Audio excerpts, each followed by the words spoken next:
78e édition du Festival de Cannes, un festival sous le signe du silence, mais un silence qui crie, qui témoigne, qui rend hommage.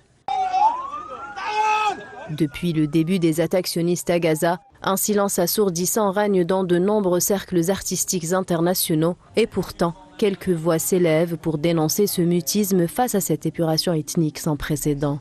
Fatima Hassouna, une photojournaliste de 25 ans, capturait la vie et parfois la mort au cœur de Gaza. Elle a été assassinée le 16 avril 2025 par l'entité sioniste, un jour seulement après avoir appris que le documentaire qui lui est consacré sera présenté à Cannes.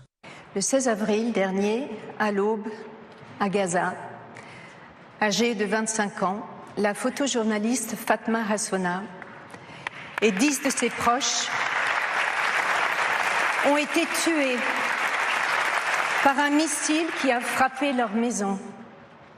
Elle avait écrit « Ma mort m'a traversée, la balle du tireur m'a traversée, et je suis devenue un ange.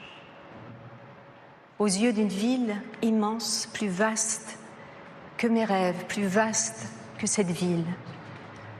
Je suis devenue une poète sainte, aux yeux d'une forêt, me faisant ermite et prenant un cyprès pour offrande. »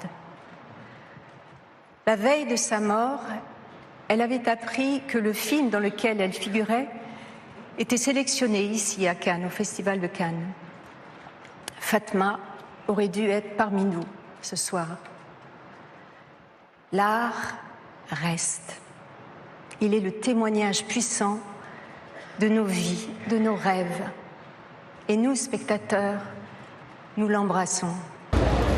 Cette année, à Cannes, le silence n'est pas absence de mots, mais présence de mémoire pour Fatima Hassouna, mais aussi pour tous ceux que l'on tente de taire la voix. Le cinéma se lève et parle.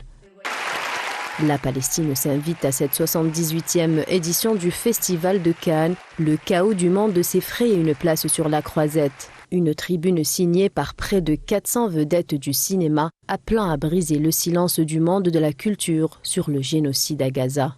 Nous, artistes et acteurs, actrices de la culture, nous ne pouvons rester silencieux, silencieuses, tandis qu'un génocide est en cours à Gaza, écrivent les signataires, dont le réalisateur espagnol Pedro Almodóvar ou les acteurs américains Susan Sarandon et Richard Gere.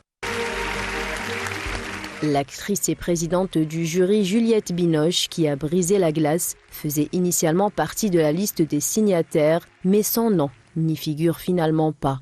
Serait-ce le revers de la médaille? Aurait-elle été sanctionnée pour sa prise de parole ou tout simplement son statut de présidente du jury l'empêche de le faire? Et pourtant, c'est par elle que la contestation est née.